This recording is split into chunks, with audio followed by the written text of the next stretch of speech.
அனைவருக்கும் வணக்கம். இன்று நாம் காண இருப்பது சித்திரை மாத கிருஷ்ணபக்ஷ ஏகாதசி. பாபமோச்சினி என்பது இந்த ஏகாதசியின் பெயர். முன்னொரு காலத்தில் சவணர் என்று ஒரு முனிவர் இருந்தார். அவருக்கு மேதாவி என்ற ஒரு மகன் இருந்தார். இந்த மேதாவி முனிவர் மிகவும் அழகானவர், வசீகர தோற்றமுடையவர், பெண்கள் பார்த்தவுடன் மயங்கும் பேரழகு உடையவர். ஆனால் இவர் மிகவும் மன அடக்கத்துடன் தவ வாழ்க்கையில் ஈடுபட்டு வந்தார். ஆனால் மஞ்சுகோஷா என்ற அப்சரஸ் ஸ்திரீயானவள் இந்த மேதாவி முனிவரின் அழகில் மயங்கி அவரை கணவனாக தரிக்க விரும்பினாள். எனவே அவருடைய ஆசிரமத்தின் எதிரில் அமர்ந்து இனிமையாக வீணை வாசிக்க தொடங்கினாள். முதலில் பாராமுகமாக இருந்த மேதாவி முனிவர் பின்னடைவில் அந்த மஞ்சுகோஷா என்ற பெண்ணிடம் மயங்கி அவளை தன் இல்லத்தரசியாக ஏற்றார். 55 ஆண்டுகள் இல்லற வாழ்வில் இருந்தவர், பெண்ணே, இன்று காலை நாம் சந்தித்தோம். இப்பொழுது சந்தியாவந்தனம் வேலை வந்துவிட்டது.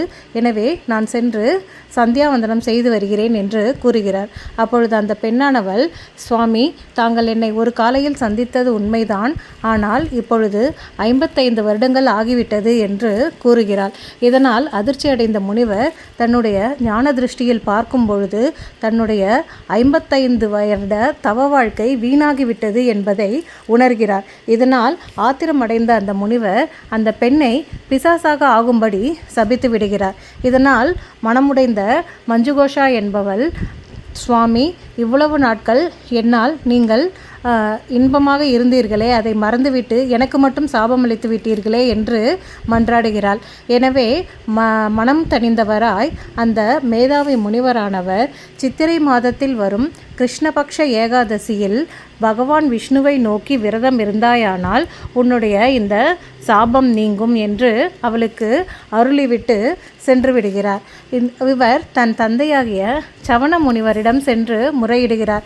தந்தையே, என்னுடைய வாழ்வில் 55 வருடங்களை நான் வீணாக கழித்து விட்டேனே, என்னுடைய தவம் வீணாகிவிட்டதே என்று புலம்புகிறார். அந்த சவண முனிவர் தன்னுடைய மகனின் இந்த வருத்தத்தை பார்த்து, நீ அந்த பெண்ணுக்கு என்ன அறிவுரை கூறினாயோ அதேதான் உனக்கும் பொருந்தும். நீயும் இந்த சித்திரை மாதத்து கிருஷ்ணபக்ஷ ஏகாதசியான பாபமோச்சனையில் விரதம் இருந்து பகவான் விஷ்ணுவை துதித்து வழிபட்டாயானால் உன்னுடைய இந்த 55 வருட தவம் வீணாகாது என்று அவருக்கு குறிப்பிடுகிறார்.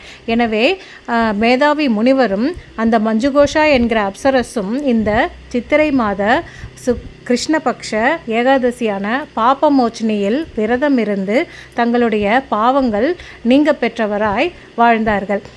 எனவே நாமும் இந்த பாபமோச்சனி ஏகாதசியில் விரதம் இருந்து பகவான் ஸ்ரீ விஷ்ணுவை வழிபட்டு பூஜித்து அர்ச்சித்து நாமஸ்மரணை செய்து வழிபட்டோமானால் நாமும் நம்முடைய வாழ்வில் இதுவரை சேர்த்து வைத்த மலை போன்ற பாவங்கள் அனைத்தும் விலகி நாமும் நற்கதியை அடையலாம் என்று கூறிக்கொள்கிறேன். ஜெய் ஸ்ரீராம்.